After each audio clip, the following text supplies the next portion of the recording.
राजस्थान की राजनीति पर जो कोहरा छाया हुआ था वो अब छट चुका है। भजन लाल शर्मा है जिनको अब मुख्यमंत्री के तौर पर अब राजस्थान का आप देखेंगे, क्योंकि उनको अब चुन लिया गया है मुख्यमंत्री के तौर पर। वसुंधरा राजे का नाम पिछले कई दिनों से चल रहा था, बाबा बालक नाथ का नाम चल रहा था। इन सारे नावों पर अब विराम लग चुका है और वसुंधरा राजे खुद मंच पे मौजूद थी और घोषणा हो गई नाम। हमारे साथ मीरा राजपूत है, हमारे सहयोगी पत्रकार हैं, उनसे बातचीत करेंगे। साथ में अंशु ठाकुर हैं, सोशल एक्टिविस्ट हैं, उनसे भी बातचीत करेंगे। तो मीरा जी, कैसी देखती हैं जिस तरीके से ऐसा कहा जा जी। रहा था कि बगावत हो सकता है, वसुंधरा राजे कहीं ना कहीं उनका जो प्रभाव है, उनके साथ जो विधायक हैं वो खेल कर सकते हैं, तो बहुत सारी चीजें चल रही थी। लेकिन उस बीच में ऐसा नाम जो सबको चौंका दिया, हो सकता है बहुत सारे लोग जानते भी ना हो नाम। बिल्कुल। भजन लाल शर्मा को मुख्यमंत्री का चेहरा सोचिए ज्योतिष की, जिनका नाम दूर दूर तक नहीं था लिस्ट में। लगभग 6 से 7 नाम ऐसे थे जो लगातार चर्चाओं में आ रहे थे। दिया कुमारी हो, वसुंधरा राजे हो, बालकनाथ हो, या फिर ओम बिरला, जिनका कार्यकाल अभी हाल ही में खत्म होने वाला है लोकसभा का, उनका भी नाम सर चढ़ करके बोल रहा था। साथ ही साथ और भी बहुत सारे नाम हैं, अश्विनी वैष्णव, और साथ में गजेंद्र सिंह शेखावत। ऐसे बड़े बड़े चेहरों की आशंका कहीं ना कहीं लगाई जा रही थी कि बड़े चेहरों हम्म। को 2024 के हिसाब से उतारा जाएगा। पर कहते हैं कि हम्म। बीजेपी जब भी कुछ करती है तो अपने डिसीजन से पूरा चौंका देती है। यहाँ पर मैं लेकिन आपको मेंशन करूं लगता नहीं वही है? एक उदाहरण भजन लाल शर्मा हुए कि पहली बार वो विधायक चुने गए हैं और पहली हम्म। बार में ही उनको मुख्यमंत्री बना दिया गया, पहली बार में। ये सबसे वजह क्या महत्वपूर्ण लग है रही है कि आपको कि इस तरह के चेहरे को सामने लाया जा रहा है जिसको कोई जानता नहीं? हमने मध्य प्रदेश में देखा, मामा 150 से ज्यादा सीटें लेकर आए लेकिन उनको साइडलाइन कर दिया गया। छत्तीसगढ़ में हमने देखा रमन सिंह को साइडलाइन कर दिया गया। अब हम देख रहे हैं कि राजस्थान में तो इस तरह के चेहरे क्या 2024 की तैयारी को लेकर मोदी ये सोच रहे हैं, मोदी जी, कि कहीं ना कहीं ऐसे चेहरे हैं जो हमारी बातों पर, हमारे विचारधारा पर सीधा चल पाए? नहीं, बिल्कुल ये बात है कि कहीं ना कहीं वो चाहते हैं कि हर राज्य में ऐसा चेहरा उतारा जाए जो कहीं ना कहीं आला कमान की बातों को दरकिनार ना करे। क्योंकि जब भी जितने भी बड़े चेहरे उतरे हैं, मैं वसुंधरा राजे की ही बात करूं ज्योतिष, तो वसुंधरा राजे अभी ही नहीं, पहले भी उन्होंने बहुत सारे बगावती ऐसे सुर दिखाए हैं जो कहीं ना कहीं हम्म। सवाल उठाते हैं कि अगर 2024 में कोई डिसीजन बीजेपी का होता है, आला कमान का होता है, तो वो बिल्कुल। कितना राजी होंगी। तो ये सारी हम्म। चीजें हैं। आपने एक चीज कही कि ऐसे चेहरों को उतारा गया जिनकी आशंका नहीं थी। यहां पर एक हम्म। बहुत बड़ा फैक्टर है ये लिस्ट में दूर दूर कि तक नाम नहीं था। बिल्कुल बिल्कुल, अगर मैं सबसे पहले छत्तीसगढ़ जाऊं, अगर छत्तीसगढ़ से ही शुरुआत करूं, तो वहां पर एक हम्म। ऐसे चेहरे को उतारा है जो आदिवासी समाज पर बहुत बड़ा प्रभाव डालता है। साथ ही साथ मैं हम्म। मध्य प्रदेश में आऊं तो वहां एक हम्म। ऐसा चेहरा उतारा है कि ओबीसी समाज, आप सोचिए कि शिवराज हम्म। सिंह चौहान भी ओबीसी समाज से आते थे।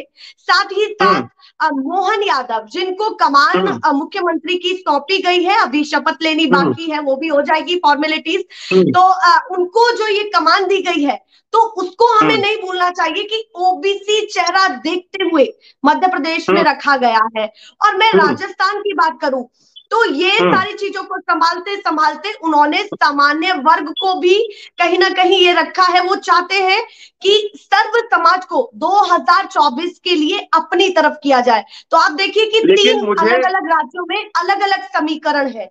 जी। लेकिन मुझे एक बात ये भी मुझे ये लग रहा है कि प्रभाव तो वसुंधरा राजे सिंधिया का भी था। 5 अलग हम्म। अलग जातियों पर प्रभाव है वसुंधरा राजे सिंधिया का और काफी अच्छा वोट बैंक है। 55 से 60 विधायक है, कहीं ना कहीं वो बनाने में उनको योगदान है उनका। तो बनाने को तो उनको ही बना सकते थे, लेकिन गेम तो मुझे यहाँ पर दूसरा एक लग रहा है। जिस तरीके से गलियारों में चर्चा है कि ऐसे मुख्यमंत्री हो जी जो मोदी जी के बात को कभी काट ही ना पाए, नहीं देखिए, या शाह अगर जी मैं की बालकनाथ की चाणक्य बात नीति करूं को तो कभी फेल ना होने दे। बिल्कुल। देखिए, बालकनाथ की मैं बात करूं या वसुंधरा राजे की, आपको बालकनाथ का नाम नहीं भूलना चाहिए, हालांकि अब वो नहीं, अब याद है। सारी चीजें क्लियर हो गई है।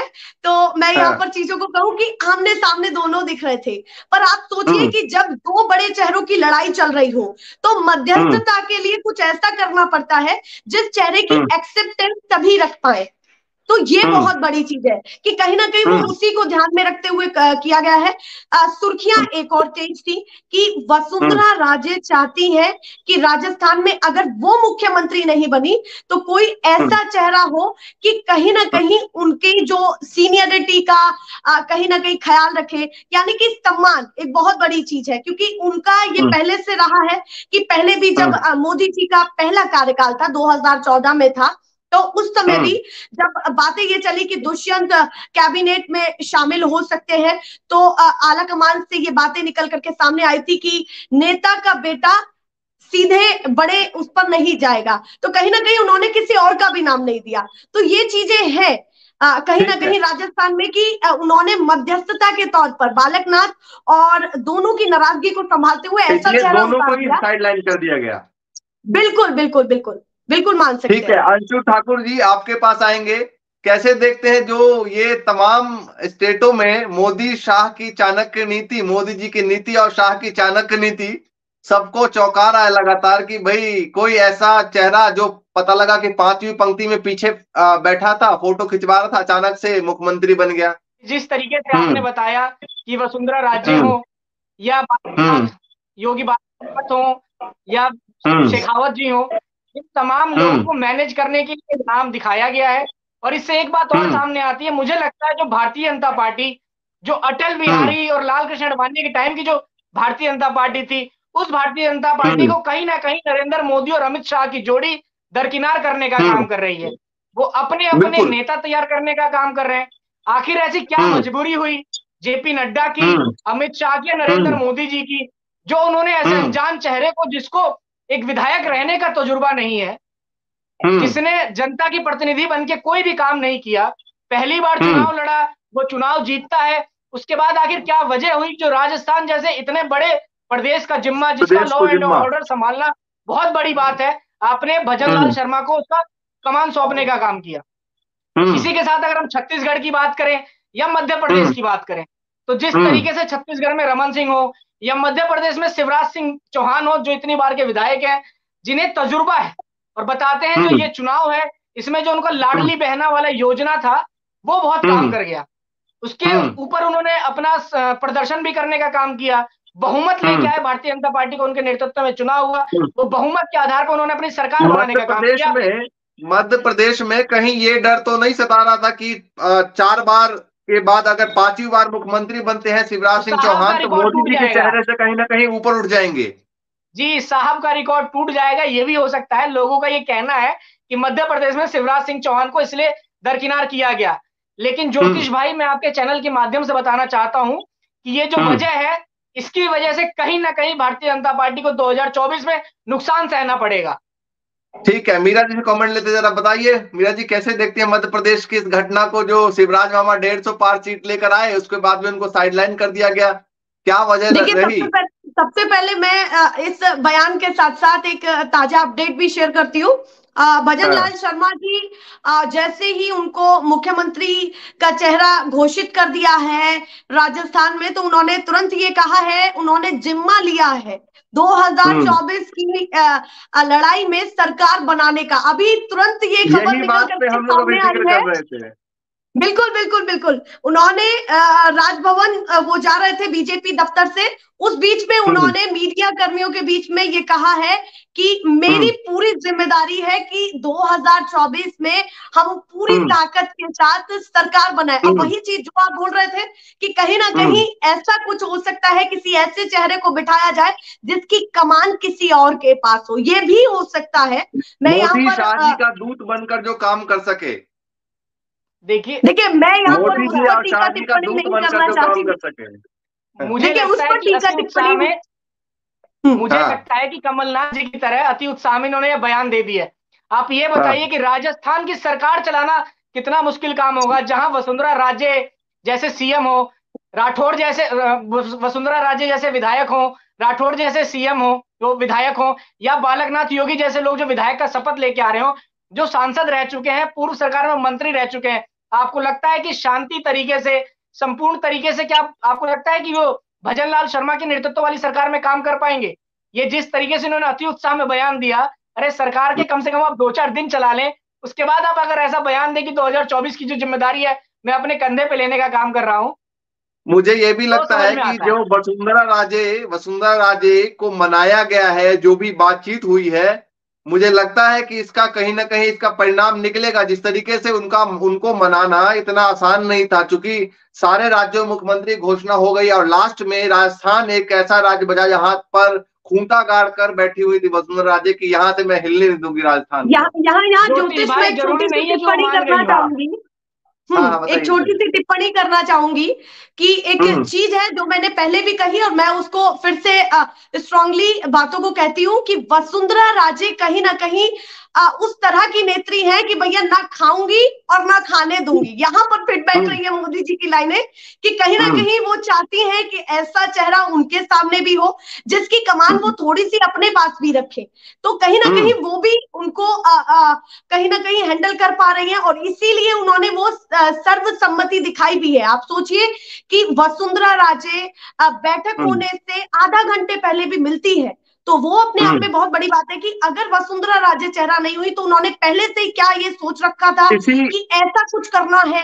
जी हाँ, इसी बात को लेकर तो डर है कि उनके जो उन्होंने बयान दिया कि भाई मोदी जी को मैं यहाँ से सारी सीट दूंगा, इधर वसुंधरा राजे के हाथ में कमान है, तो एक कमान उनका एक हाथ मोदी जी के हाथ में, एक हाथ वसुंधरा राजे के हाथ में है, तो सरकार कैसे चलेगी? ऐसा ना हो कि जो भजनलाल शर्मा है वो बिहार के जीतन राम बांझी बन के रह जाए और वसुंधरा राजे जी का हाल हो जाए नीतीश कुमार वाला। जिस तरीके से लोग कह रहे हैं कि उन्होंने उनका नाम देने का काम किया, आगे देने का काम किया है, तो ये भी बैठ सकता है कि जिस तरीके से नीतीश कुमार को पछताना पड़ा उस तरीके से शायद इन्हें भी पछताना पड़ सकता है वसुंधरा राजे को। और जो मुझे लगता है ये कहीं ना कहीं अमित शाह और नरेंद्र मोदी जी की मजबूरी रही है जो उन्होंने भजनलाल शर्मा को बनाने का काम किया है, क्योंकि वो चाहते हैं कि जिस तरीके से वो दिल्ली से फरमान जारी करें उसी तरीके से राजस्थान हो, मध्य प्रदेश हो या छत्तीसगढ़ में डंडा घुमाया जाए। लेकिन ज्योतिष भाई मैं आपको एक चीज और बताना चाहूंगा कि अनुभव जो है वो बहुत बड़ी चीज होती है। जो अनुभव छत्तीसगढ़ में रमन सिंह के पास थी, मध्य प्रदेश में शिवराज चौहान के पास थी, या अगर हम बात करें राजस्थान में जो वसुंधरा राजे के पास थी, वो इन तीनों मुख्यमंत्री में किसी के पास नहीं है। और आपको पता भी है कि राजनीति वो चीज है जो मुंह पे कुछ और होती है और दिल में कुछ और होती है। तो क्या आपको लगता है कि जो मेहनत वसुंधरा राजे ने इस बार राजस्थान के चुनाव में करी या जो मामा शिवराज ने इस बार मध्य प्रदेश में करने का काम किया, आपको लगता है कि 2024 में वो फिर से वो मेहनत करने का काम करें? जिस तरीके से राजस्थान में अटकलें तेज हो गई थी कि वसुंधरा राजे हो या उनके बेटे हो, जिस तरीके से वो कांग्रेस के संपर्क में है, तो आपको लगता है कि वो एकदम भरोसे के साथ भारतीय जनता पार्टी पे विश्वास हो गया था, वो भी पॉलिटिक्स शुरू हो गई थी? बिल्कुल, मैं आपसे बताना चाहूंगा, तो आपको लगता है कि भरोसे के साथ वो नरेंद्र मोदी जी या जो ये भजनलाल शर्मा इनके नेतृत्व में सरकार चलाने का काम करें या 2024 के चुनाव में मेहनत करने का काम करें? भारतीय जनता पार्टी के लिए कितना बेनिफिट होगा ये जो निर्णय है या कितना नुकसान होगा ये आने वाला समय बताएगा। मीठा जी जरा बताइए, क्या लगता है राजस्थान हो या मध्य प्रदेश हो, खींचातानी में चलने वाली है या फिर 2024 को लेकर पूरी प्लानिंग के साथ इस चीज को किया गया है कि ऐसे चेहरे को रखा जाए जिसको लेकर कोई विवाद ना हो? कैसे देखते हैं? इसमें कोई दो राय नहीं है ज्योतिष की 2024 की तैयारी को देख करके ध्यान में ये सारी चीजें नहीं की गई है, क्योंकि अगर ऐसा नहीं होता तो ये डिसीजन 3 तारीख के बाद मुश्किल से मुझे लगता है कि 5 तारीख तक आ जाता। उसी को मद्देनजर रखते हुए कि एक तीर से 2 निशाने कैसे लगाए जा सकते हैं, ये कहीं ना कहीं कोशिश बीजेपी की रही है कि मुख्यमंत्री चेहरा भी उतार दे, बगावत भी ना हो और 2024 की जो तैयारी हम कर रहे हैं उसमें कोई ऐसा नेता ना हो जो कलह कर सके। क्योंकि देखिए अंदर खाने जब किसी को कुर्सी नहीं मिलती है, अभी ये हम अंदाजा नहीं लगा सकते कि बाद में अब क्या होगा, उसके बाद क्या होगा, दफ्तर से निकलने के बाद क्या बातें क्या बयान निकल करके सामने आने वाले हैं, पर एक अंदर खाने चीजें रहती हैं कि कलह बनी हुई रहती है। अब देखिए यहाँ पर एक बहुत इंपॉर्टेंट मैं यहाँ पर पॉइंट रखना चाहती हूँ कि वसुंधरा राजे ने और राजनाथ सिंह ने बैठक होने से पहले 1-to-1 भी मुलाकात की थी। ये बहुत बड़ी चीज निकल करके सामने आ रही है कि बैठक होने से पहले उन दोनों ने बंद कमरे में 1-to-1 मुलाकात की। तो क्या हुआ उस 10 मिनट की मीटिंग में, अंदर खाने जो उन दोनों ने जाकर के बातचीत की है, दो बड़े चेहरों ने जाकर के बातचीत की है, और ये बातें छुपी नहीं है कि राजनाथ सिंह के संबंध वसुंधरा राजे से काफी अच्छे रहे हैं। क्या उन्होंने समझाया है? मैं तो यहाँ यही मेंशन करूंगी, इतना सब कुछ देखने के बाद कि राजनाथ सिंह बीजेपी के लिए एक संकट मोचक की तरह है कि जैसे ही कुछ होता है तो भैया बना के भेजा था, संकट मोचक बना के भेजा था, या फिर अटल बिहारी वाजपेयी की विचारधारा के दोनों हैं, वसुंधरा राजे भी हैं और ये भी हैं, तो इसलिए इनको भेजा गया। मोदी शाह की बात तो मान नहीं रही थी महारानी। ज्योतिष भाई, अटल बिहारी वाजपेयी के विचारधारा के राजनाथ सिंह भी हैं, ये सब जानती है, भाजपा जानती है और देश की जनता भी जानती है। तभी राजनाथ सिंह को देश के गृह मंत्री से हटा के उन्हें देश का रक्षा मंत्री बनाया गया।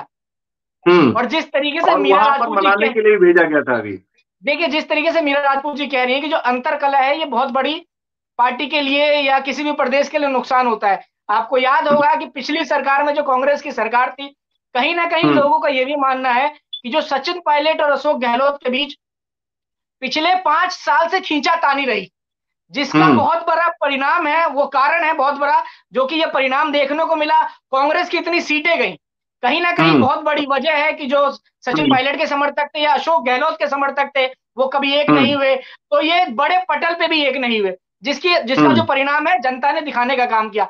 तो अगर भाजपा अगर सारे नेताओं को मैनेज सही से नहीं कर पाई, अगर वहां के नेताओं की मजबूरी हो भजन लाल शर्मा के नेतृत्व में काम करने की, चाहे वो शेखावत हो, बालकनाथ योगी हो या वसुंधरा राजे हो, तो मुझे लगता है कि जो कांग्रेस का हर्ष हुआ है वही हर्ष भाजपा का होगा आने वाले चुनाव में या 2024 के चुनाव में। एक चीज मैं यहाँ पर बहुत ज्यादा माफी चाहूंगी कि आपको टोक रही हूँ ज्योतिष। मोहन यादव अभी मुश्किल से मुझे लगता है 24 घंटे भी नहीं हुए हैं, और वो उनकी मुलाकात जैसे ही वो बीजेपी दफ्तर जाते हैं और कहीं ना कहीं आभार व्यक्त करते हैं आला कमान का कि मुझे इतनी बड़ी कमान दी है, मैं उसका पूरा पालन करूंगा, सम्मान पूर्वक चीजों को ध्यान में रखूंगा। उसके कुछ घंटे बाद वो कमलनाथ से जाकर के मिलते हैं। ये काफी इंटरेस्टिंग चीजें हैं कि कमलनाथ से मिलते हैं मोहन यादव जाकर के। मोहन यादव से कमलनाथ नहीं मिलते हैं, मोहन यादव खुद जाते हैं और जाकर के विपक्ष के इतने बड़े नेता से मिलते हैं जिनकी उनसे सीधे सीधे फाइट रही है, और कहीं ना कहीं इतने तीखे कहीं ना कहीं बातचीत भी रही है। और मोहन यादव जाते हैं, उनको बुके पकड़ाते हैं, उनसे काफी देर तक बातचीत होती है एक कमरे में। तो ये काफी महत्वपूर्ण है कि भाजपा किस रणनीति के हिसाब से खेल रही है। कोशिश भाजपा की ये है कि कांग्रेस के नेताओं को भी कहीं ना कहीं सॉफ्ट कॉर्नर में लाया जाए, जो मैं समझ पा रही हूं यहाँ पर कि सॉफ्ट कॉर्नर में लाया जाए और कहीं ना कहीं उनको भी अपनी तरफ किया जाए। यहीं पर मैं कहूंगी कि कांग्रेस कमजोर है, वो कहीं ना कहीं इन सब चीजों को लेकर के कमजोर है, और बीजेपी यही करती है कि किस तरीके से एक एक दिग्गज नेता को अपनी तरफ खींचा जाए, और यही मुझे लगता है मोहन यादव ने किया है। इंडिविजुअल वो कुछ करेंगे नहीं, आला कमान का कोई ना कोई ऐसा आदेश होगा या कोई बातें होंगी या कुछ ऐसा होगा जो मुझे लगता है इतना बड़ा स्टैंड वो नहीं लेंगे सीएम बनते ही, या फिर मैं कहूँ सीएम का चेहरा घोषित होते ही। मुझे नहीं लगता कि किसी से मिलने के बाद किसी का सॉफ्ट कॉर्नर जाग जाए। हो सकता है कमलनाथ का तजुर्बा लेने गए हो, उनका आशीर्वाद लेने गए हो, उन्हें विपक्ष मुख्य विपक्ष है कमलनाथ, उनको सरकार चलानी है। और जो मीरा जी आप कह रही हैं कि कांग्रेस के जो बड़े बड़े नेता हैं वो भारतीय जनता पार्टी के संपर्क में है, जो भारतीय जनता पार्टी से मिलते हैं, तो आपने देखा कि जिस तरीके से राजस्थान के जो बड़े बड़े नेता थे वो कांग्रेस के संपर्क में थे। भारतीय जनता पार्टी की सरकार बनी है, जब सरकार बनती है तो चलता रहता है, क्योंकि दोनों ही पार्टी है और दोनों ही पार्टी है। फिलहाल देखना है कि सरकार ये लोग कैसे चला पाते हैं, क्योंकि पहली कि अंशु जी देखिए, वो थोड़ा सा आपको कड़वा लग सकता है, पर ये सच्चाई है कि कहीं ना कहीं कांग्रेस को इस पर चिंतन मंथन करना पड़ेगा। आपको याद होगा कि उत्तर प्रदेश में जब योगी आदित्यनाथ का शपथ समारोह था तो उसमें अखिलेश यादव गए थे, उसमें अखिलेश यादव गए थे, लेकिन अखिलेश यादव ने विपक्ष की उत्तर प्रदेश की धरती पे एकदम महत्वपूर्ण तरीके से अपनी भूमिका निभाने का काम किया। सारे आरोप भारतीय जनता पार्टी के लगाए, हर तरीके का उन्होंने उनके खिलाफ जनता की आवाज उठाई, प्रदर्शन करने का काम किया। या योगी आदित्यनाथ नहीं है, वो भी मुलायम सिंह से लगातार मिलते जुलते रहे हैं जब तक नेताजी जिंदा थे। तो मुझे नहीं लगता मिलने जुलने से किसी की कमजोरी पता चलती है, किसी की ताकत पता चलती है। मिलना जुलना राजनीति में लगा रहना चाहिए, लेकिन ये भी हो सकता है चलिए दोनों लोगों का बहुत बहुत शुक्रिया। मैं आखिरी में इस चीज को मेंशन करना चाहती हूँ जो दर्शक देख रहे हैं कि कहीं ना कहीं ये शिष्टाचार भेंट जरूर थी। ऑब्वियस सी बात है, आपको एक सूबा संभालना होता है, आपको विपक्ष से बना करके भी रखना होता है और विपक्ष के तमाम नेताओं को पक्ष से भी बना करके रखना होता है। मैंने यहाँ पर इसलिए इसको ज्यादा तवज्जो दी है इस बात को, क्योंकि जैसे ही हार का सामना कांग्रेस को करना पड़ता है तो वो अगले ही कुछ घंटे में कमलनाथ का इस्तीफा मांग लेते हैं। तो ये काफी महत्वपूर्ण है कि कहीं ना कहीं आप वो चीजों को मैं देख करके कहीं ना कहीं ये सोच पा रही हूं कि ऐसा ना हो कि बीजेपी एक नई रणनीति की तरफ हो। और देखिए, इसमें कोई आश्चर्यजनक बात नहीं है। हम हमारे अगर बात करें तो सबके लिए ये चौंका देने वाली चीज है और बीजेपी हमेशा सरप्राइजेस देने में बहुत माहिर रही है। जब भी देती है कुछ ऐसा बड़ा सरप्राइज देती है कि कहीं ना कहीं सोच में, चिंतन में लोग पड़ जाते हैं। खुद कांग्रेस भी चिंतन में पड़ जाती है कि ये क्या हो गया। तो कहीं ना कहीं मैं ये मानती हूं कि 2024 के लिए कांग्रेस को अभी से डट करके उतरना पड़ेगा, क्योंकि बीजेपी की तैयारी शुरू नहीं, पहले से ही शुरू हो चुकी है। पीएम मोदी लगातार इतनी जद्दोजहद के बीच में भी वो कार्यक्रम कर रहे हैं, तो कहीं ना कहीं चाहते हैं कि हैट्रिक लगाएं। और क्या होगा वो तो सारी चीजें कहीं ना कहीं क्या किस तरीके से सामंजस्य बनाती है दोनों पार्टियां, उस पर निर्भर करता है। चलिए, दोनों लोगों का बहुत बहुत शुक्रिया। मीरा जी, आपने बहुत सारे इन्फॉर्मेशन दिया दर्शकों को, उसके लिए बहुत शुक्रिया। अंशु जी, आपने भी बहुत सारे अलग अलग एंगल समझाया कि क्या कुछ हो सकता है मध्य प्रदेश में आने वाले दिनों में। जिस तरीके से नए नेताओं को मुख्यमंत्री बना दिया गया, नए विधायकों को मुख्यमंत्री राजस्थान और मध्य प्रदेश में बनाया गया है जी। तो फिलहाल देखना है क्या होता है। 2024 की तैयारी शुरू हो चुकी है। हम भी लगातार आप तक अपडेट तमाम लोगों के साथ दिखाते रहेंगे। फिलहाल के लिए नमस्कार।